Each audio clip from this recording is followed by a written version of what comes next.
बिस्मिल्लाहिर्रहमानिर्रहीम। अस्सलाम वालेकुम व रहमतुल्लाहि व बरकातुहू। आप सबका ताज़ा गल्फ न्यूज़ में स्वागत है, इस्तकबाल है, वेलकम है। आप सबसे गुजारिश की जाती है हमारा स्पेशल बुलेटिन आखिर तक देखें, हमारे चैनल को लाइक करें, सब्सक्राइब करें और दूसरों से शेयर करें। दोस्तों, आज 16 मुहर्रम 1444 हिजरी है, 14 अगस्त 2022 बरोज़ इतवार संडे। दोस्तों, स्क्रीन के ऊपर आप जो तीन टखलों को देख रहे हैं, इसका नाम है सलमान रश्दी। ये 1947 मुंबई के अंदर इंडिया में पैदा हुआ, जस्ट आज़ादी से 2 दिन पहले। लेकिन अफसोस की बात यह है कि ये गरीब ख़ानदान में पैदा हुआ। ये मुसलमान था और इसके माँ बाप स्कूल लेके गए लंदन, वहाँ पे इसकी परवरिश करे, क्योंकि गरीब था। और जब मुसलमान होता है तो मुसलमान एक टेस्ट में होता है, ऊपर वाला टेस्ट लेता है, चाहे नमाज़ पढ़ो या जो दीन के ऊपर अमल करो नहीं करो, नाम मुसलमान है वो टेस्ट में जाएगा, अल्लाह ताला उसको टेस्ट करेगा, क्योंकि हक हलाल कमाना है तो टेस्ट होगा, ये सबको पता है।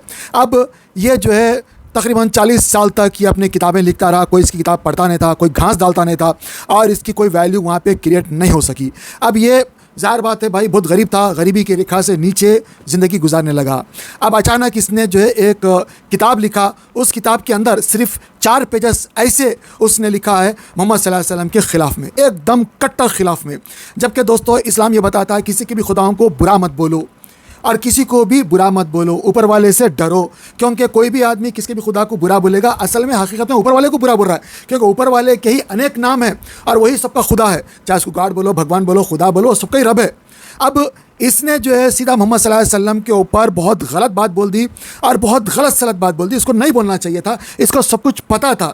और ऐसे ही लोग जब कोई भी आदमी खिलाफ में बोलता है तो ये बहुत शदीद गुनाह होता है।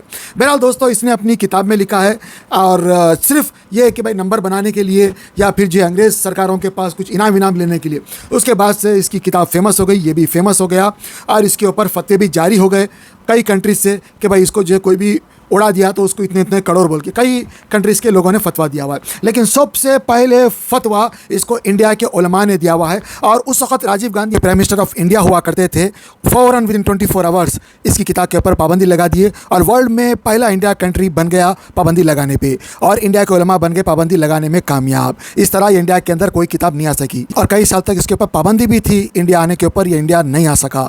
और हम इस मौके पर राजीव गांधी का भी हम शुक्रिया अदा करते हैं कि भाई उस वक्त फ़ौरन उन्होंने पूरी दुनिया में कोई भी इस्लामिक कंट्री इतना फास्ट एक्शन नहीं लिया जितना फास्ट एक्शन इंडिया के अंदर लिया गया। इंडिया के उलमा ने सबसे पहले इसके ऊपर बैन लगाने को बोला, सिर्फ बैन लगाने को, और उस वक्त बैन लग गया। लेकिन दूसरे कई कंट्रीज थे जहाँ पे किताब ओपन थी, वहाँ पे तशद्दुद हुआ, भयानक लड़ाई झगड़े हुए, दंगा फसाद हुआ, बहुत सारी इकोनॉमी को नुकसान हुआ। आप लेफ्ट साइड में देख सकते हैं इसके 4 बीवियाँ हैं। एक बीवी को छोड़ता, दूसरी बीवी से शादी करता, रंगलियाँ मनाता, फिर शादी करता, फिर छोड़ता, फिर शादी करता, ऐसे 4 बीवियाँ। स्क्रीन के ऊपर आप देख सकते हैं इसके हाथ में एक बच्चा है और ये कहा जाता है कि इसी का बच्चा है।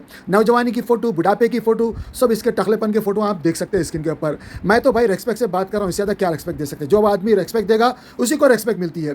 बहरहाल दोस्तों, स्क्रीन के ऊपर आप मुख्तलिफ़ किस्म की तस्वीरें देख सकते हैं। लेफ्ट साइड में इसकी बीवी की तस्वीरें हैं, इसको बड़ा करके भी आप देख सकते हैं। इसमें जो है कई लोगों से इसने शादी किया। इसने एक रंगीन मिजाज का आदमी था, रंगलियाँ मनाता था और उसके साथ जो गलत सलत, ये क्या बोलना चाहिए, इसको ऐसा नहीं लिखना चाहिए था किसके भी खिलाफ में। जो भाई जितना उसने बोला है उससे ज़्यादा इसने वो चीज़ें इसी के ऊपर फिट हो गई। आप स्क्रीन के ऊपर देख सकते हैं इसके अलग अलग करतूतों के तस्वीर जो मैंने गूगल से निकाले, आप भी इसके बारे में सर्च करके देख सकते हैं। बहरहाल दोस्तों, जो कुछ वहाँ पे है वही मैंने लगाया, कोई मैंने नया नहीं बोला है। और अफसोस की बात यह है कि इसको कल न्यूयॉर्क के अंदर जो है किसी ने जो है चाकू मार दिया और गर्दन के ऊपर चाकू मारा। चाकू मारने की वजह से ये जो है बेहोश होकर गिर गया और इसका इलाज फ़िलहाल चल रहा है। और अभी कहा यह जाता है कि भाई इसकी आंख जो है फूट चुकी है और शायद आंख ज़ाय हो जाएगी। और कल तक ये बताया जा रहा था कि भाई ये ख़तरे के बाहर अभी तक नहीं आया, ख़तरे के अंदर ही है ये।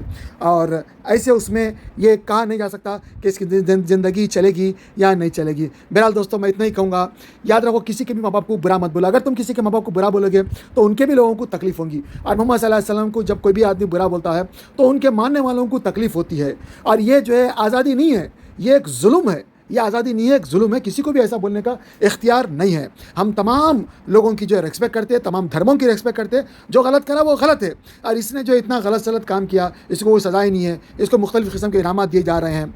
बहरहाल दोस्तों, ऊपर वाला क्या जो है देखता है ऊपर वाला भी, और किसी को भी कानून हाथ में नहीं लेना चाहिए, चाहे वो मैं हो, आप हो, कोई भी हो, कानून नहीं लेना चाहिए। दोस्तों, किसी को भी इख्तियार नहीं है कि वो फेमस होने के लिए कुछ भी अनाप शनाप बक दे। ख़ास तौर से मोहम्मद सल्लल्लाहु अलैहि वसल्लम के बारे में उल्टा सीधा बोल देना और जस्ट फेमस होने के लिए और अपने आप को मशहूर करने के लिए, अपने आप को जो है बढ़ावा देने के लिए, ऐसा हरगिज़ किसी को भी इख्तियार नहीं करना चाहिए। कानून बनना चाहिए, ऐसे लोगों के खिलाफ सख्त कार्रवाई होना चाहिए और हम हिदायत के हर एक के लिए दुआ करते रहना चाहिए और ऊपर वाले से डरते रहना चाहिए। आप क्या कमेंट करना चाहते हैं ज़रूर कमेंट करके बताइएगा।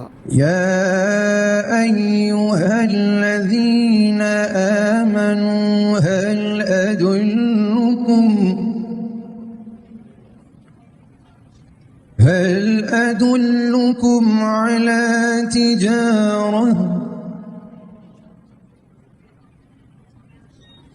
अला तिजारतिन तुंजीकुम मिन अज़ाबिन अलीम।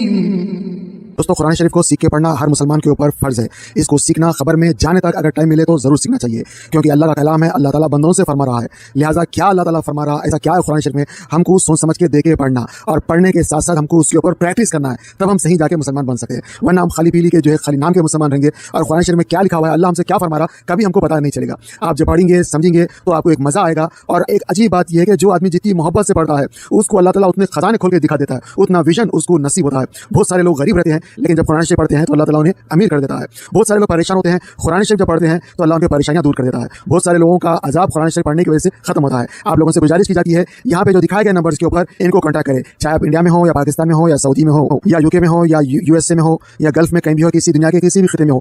आप लोगों से गुजारिश की जाती है कि आप लोग भी अगर पढ़ाना चाह रहे हैं तो मुझे नंबर दे, मैं अपने चैनल के ऊपर फ्री ऑफ कॉस्ट प्रचार करता हूँ। दूसरी बात, अगर कोई पढ़ना चाहता है तो याद रखिए, अगर आप इंडिया के हैं तो इंडिया का नंबर है, पाकिस्तान के है तो पाकिस्तान का नंबर है, यूके के है तो यूके का नंबर है, गल्फ के है तो गल्फ का नंबर है। किसी से ही पढ़ ले, पर्देदार ख्वातीन भी पढ़ा रही है, मर्द हज़रात भी पढ़ा रहे हैं। आपको पढ़ना है, आप हो या मैं हो, जरूर पढ़ना चाहिए, वरना बहुत बड़ी गलती हो जाएगी। अल्हम्दुलिल्लाह रब्बिल आलमीन, सारी तारीफ अल्लाह के लिए, लेकिन अगर आप गलती पढ़ देंगे तो सारी तौर पर अल्लाह के लिए हो जाएगी। तो मेरे को माफ करे और मेरे लिए भी दुआ करे, अपने लिए भी दुआ करे। अल्लाह सबको हिदायत दे, आपस में मोहब्बत दे और कुरान शरीफ से इश्क दे, सिखा, समझा, पढ़ा और अमल करा। आमीन। अस्सलामु अलैकुम वरहमतुल्लाहि वबरकातुहू। कुरान पाक को तजवीद से पढ़ने की अहमियत। कुरान पाक को तजवीद से पढ़ने की अहमियत यह है कि कुरान करीम अल्लाह अज़्ज़ा वजल का कलाम है। उसके हुकूक़ में एक अहम तरीन और अव्वलीन हक़ यह है कि सेहत अल्फाजी, ज़रूरी क़वाइद तजवीद की रियायत करते हुए उसकी तिलावत की जाए। कुरान में अल्लाह अज़्ज़ा वजल का इरशाद है, वरत्तलनाहु तरतीला, हमने उसे तरतील के साथ नाजिल किया है। इससे वाज़ेह है और तरतील ही के साथ पढ़ने का हुक्म भी फरमाया है। चुनांचे दूसरी जगह इरशाद है, वरत्तिलिल कुरआन तरतीला, और कुरान की तिलावत इत्मीनान से साफ साफ किया करो। तरतील की तफसीर हज़रत अली कर्रमल्लाहु वजहू के इरशाद के मुताबिक हुरूफ को तजवीद के साथ पढ़ना और वक्फ़ों की मारिफत है, तो तरतील से कुरान करीम पढ़ा जाएगा, तभी उसकी तिलावत का हक़ अदा होगा। और ऐसे ही तिलावत पर हसनात और इनामात खुदावंदी का वादा है। लेकिन अगर तिलावत तजवीद की रियायत के साथ नहीं बल्कि उसके खिलाफ है तो उससे तिलावत का हक़ अदा नहीं हो सकता। हदीस पाक के अंदर यूँ आता है, ज़य्यिनुल कुरआन बिअस्वातिकुम, तर्जमा अपनी आवाज़ से कुरान को मुज़य्यन करो। वहस्सिनुल कुरआन बिअस्वातिकुम फ़इन्नस्सौतल हसन यज़ीदुल कुरआन हुस्नन, अच्छी आवाज़ से कुरान को पढ़ो क्योंकि अच्छी आवाज़ कुरान करीम के हुस्न को बढ़ा देती है। अऊज़ु बिल्लाहि मिनश शैतानिर रजीम, बिस्मिल्लाहिर रहमानिर रहीम, इन्ना नहनु नज़्ज़लना ज़िक्र व इन्ना लहू लहाफ़िज़ून। वक़ाल फ़ी मौज़िइन आख़र, वलक़द यस्सरनल क़ुरआन लिज़्ज़िक्रि फ़हल मिन मुद्दकिर। इक़रअुल क़ुरआन बिलुहूनिल अरबि व अस्वातिहा, कुरान करीम को अरबी लहजे में पढ़ो। मुहक्किकीन उलमा ने तसरीह फरमाई है कि बग़ैर तजवीद कुरान पढ़ने वाला मुस्तहिक़ सवाब नहीं हो।